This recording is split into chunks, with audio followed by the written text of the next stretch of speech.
Aktor China Wang Xing mendapatkan pengalaman yang gak enak saat dia berkunjung ke Bangkok, Thailand.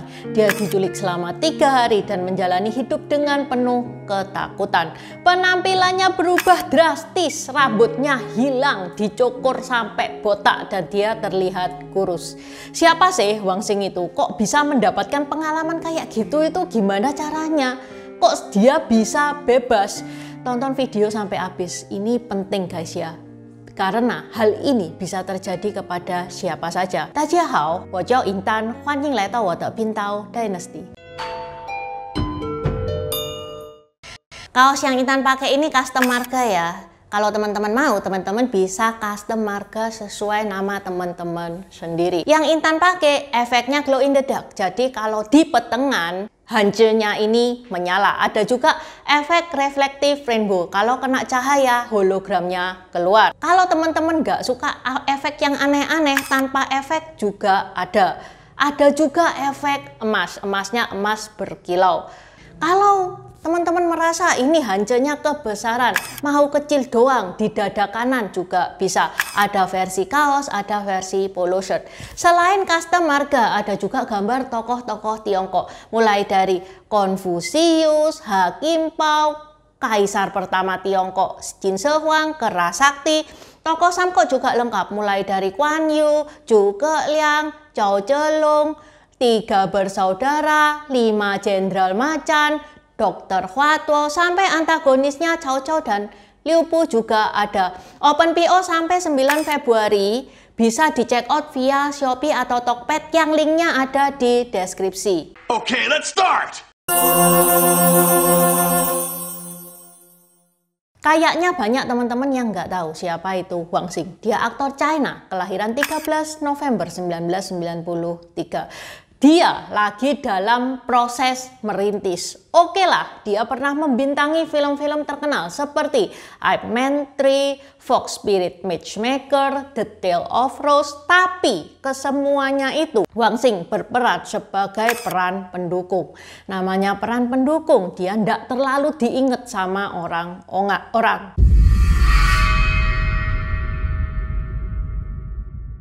Kronologisnya, pada tanggal 24 Desember 2024, Wang Xing ini join grup di WeChat. WeChat itu WA-nya China sana. Grup itu namanya Sunan Chuan Ye Yan Yuan Kun, yang berarti Sunan Professional Actor Group. Di grup itu ada akun yang namanya GMM Grammy 16. Perlu teman-teman ketahui, GMM Grammy adalah agensi terbesarnya Thailand. Dia banyak melahirkan bintang-bintang besar Thailand. Tapi di kasus ini, disclaimer dulu ya, GMM Grammy itu tidak terlibat. Namanya dipakai oleh penipu untuk menggait mangsa. Bahkan GMM Grammy itu setelah kasusnya Wang Xing ini rame, dia itu bilang ke media bahwa dia tidak pernah merekrut artis luar negeri. Yang dia rekrut cuman artis-artis Thailand doang. Balik lagi ke kasusnya GMM Grammy 16. Si akun itu, GMM Grammy 16 itu memposting di WeChat tentang audisi di Thailand. Butuh aktor China nih, buat yang berminat hubungi Yan Seliu, nomornya sekian. Yan Seliu itu 16, jadi bisa dipastikan Yan Seliu ini juga bukan nama orang. Karena Wang Xing berminat hubungi itu Yan Seliu itu bilang, oh ya, kita minta portfoliomu, kirimen demomu acting kayak gimana, nanti kita seleksi ya, semoga kamu keterima. Ngomongnya kayak gitu, jual mahal dikit-dikit, ya kan. Wang Xing itu langsung demo, dibantu sama Cia, pacarnya. Jadi pacarnya yang nyutingin, dia yang acting, dan itu dikirimkan langsung pada tanggal 26 Desember. Pada tanggal 27 Desember, besoknya, Yan Seliu itu menghubungi Wang Xing. Selamat ya, kamu lolos audisi. Kami ngundang kamu ke Thailand, nggak usah khawatir, nanti biayamu kita reimburse. คนจีนด้วยกันซึ่งใน WeChat เนี่ยเมื่อกี้ผมดูนะครับเขาก็จะเขียนว่าคำว่า GMM Grammy แล้วก็เป็นชื่อของคนจีน Sebenarnya Wang Xing itu sempat nolak sempat curiga. Tapi Yan Seliho itu berhasil meyakinkan Wang Xing.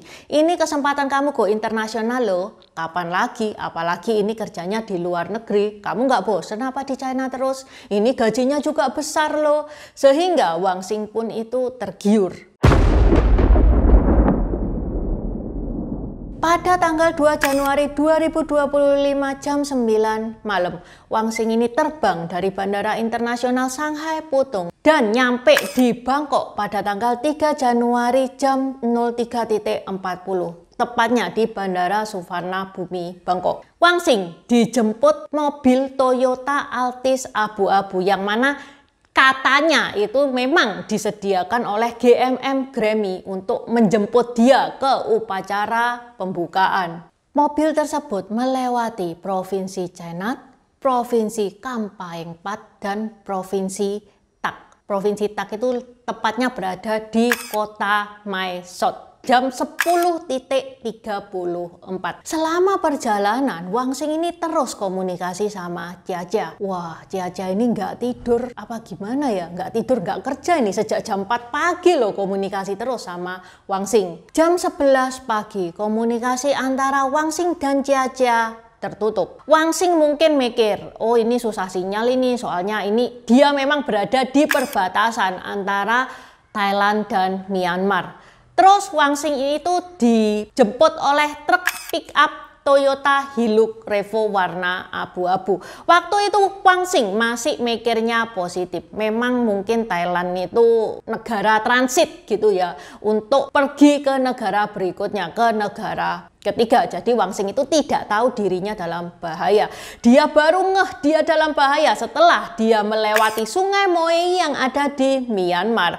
Terus dia dipaksa masuk ke kendaraan oleh seseorang yang membawa senjata. Is that Thailand? I don't know. Until the army just with weapon and just push me into the car, I know. Wow, maybe it's not. Di sana ada 3 gedung. Anggap aja gedung 1, 2, dan 3 ya. Wang Xing dimasukkan ke gedung pertama, ke gedung 1. Di sana Wang Xing itu bertemu dengan orang-orang China lainnya. Waktu itu ada 10 orang China yang ada di gedung 1 itu. Terus Wang Xing dipindah ke gedung kedua, yang mana di situ Wang Xing itu diajari untuk nipu, yang mana dia sangat ketakutan karena dia dipaksa untuk menjerat teman-temannya, kenalan-kenalan dia untuk menjadi korban, istilahnya kayak gitu. Habis gitu Wang Xing disuruh masuk ke gedung ketiga, yang mana di gedung ketiga Wang Xing itu bertemu dengan berbagai macam manusia dari berbagai negara yang juga menjadi korban tawanan-tawanannya gitu. Di gedung ketiga ini Wang Xing dicukur rambutnya sampai gundul.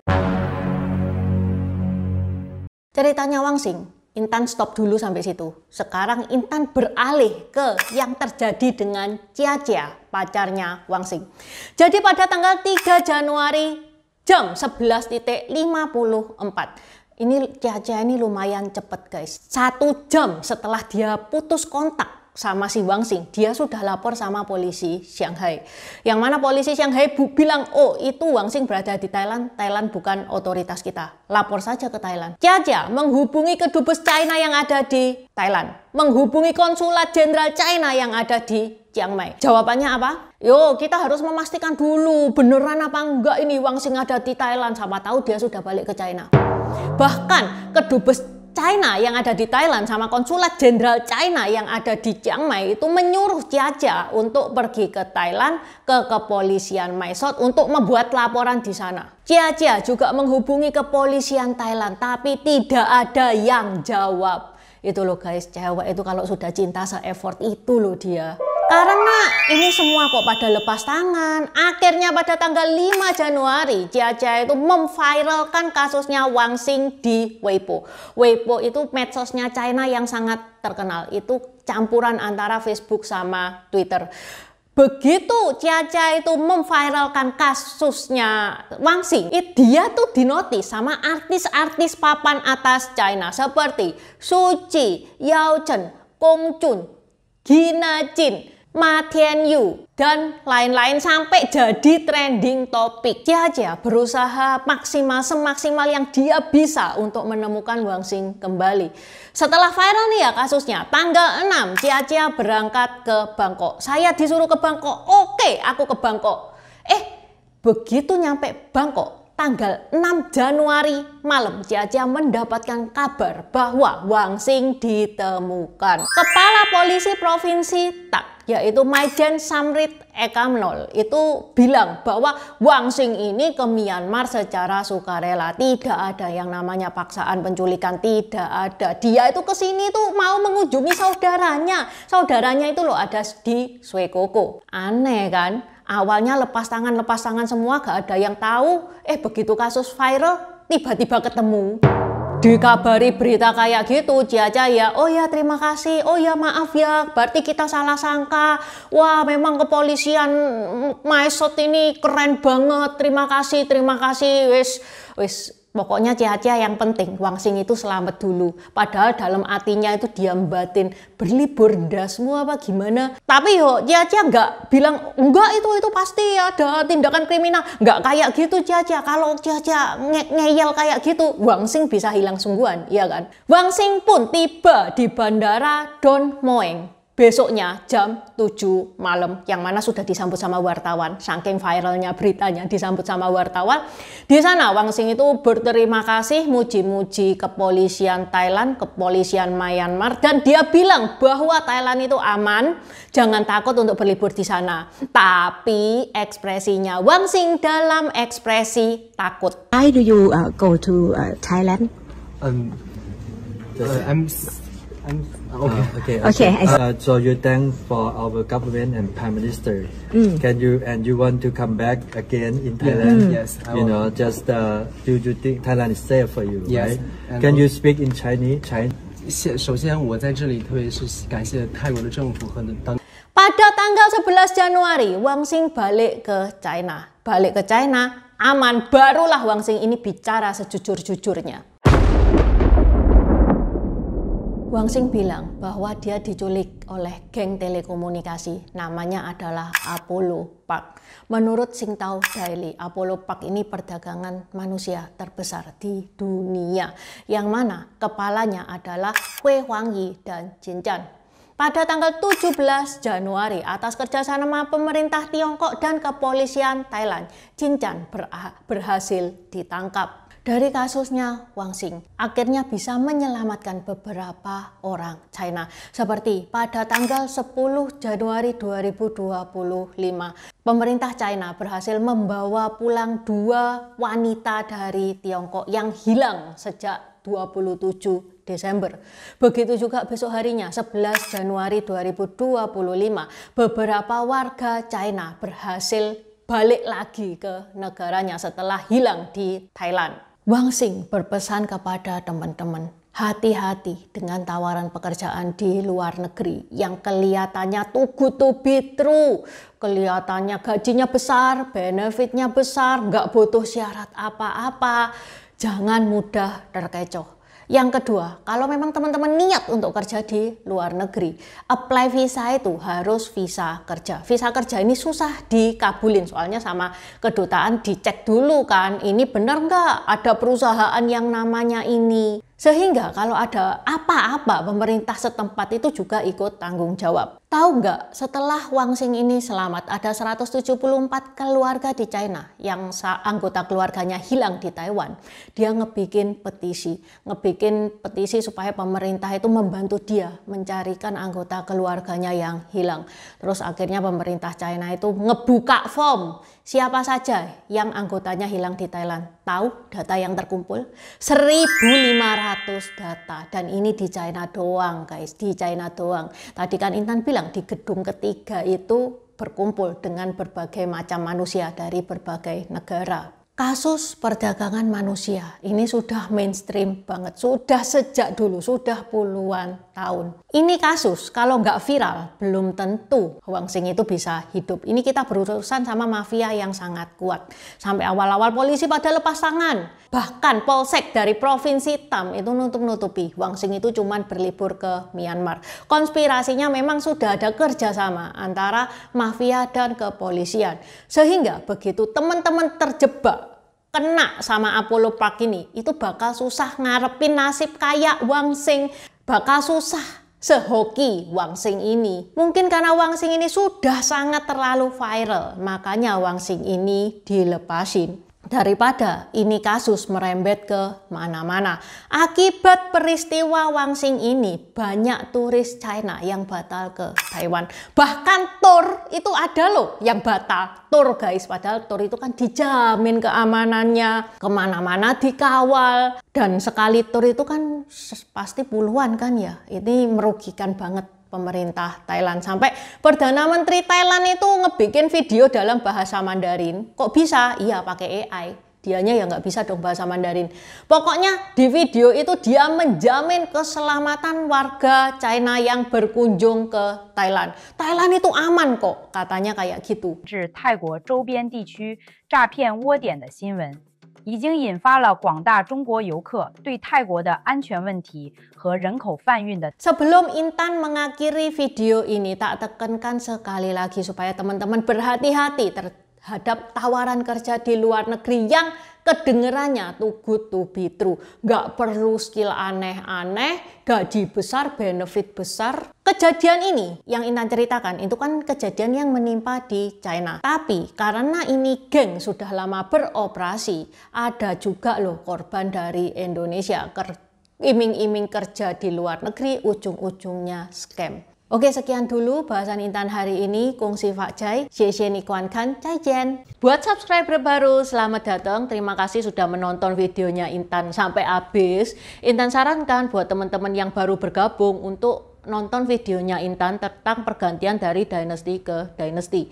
Ini nih videonya.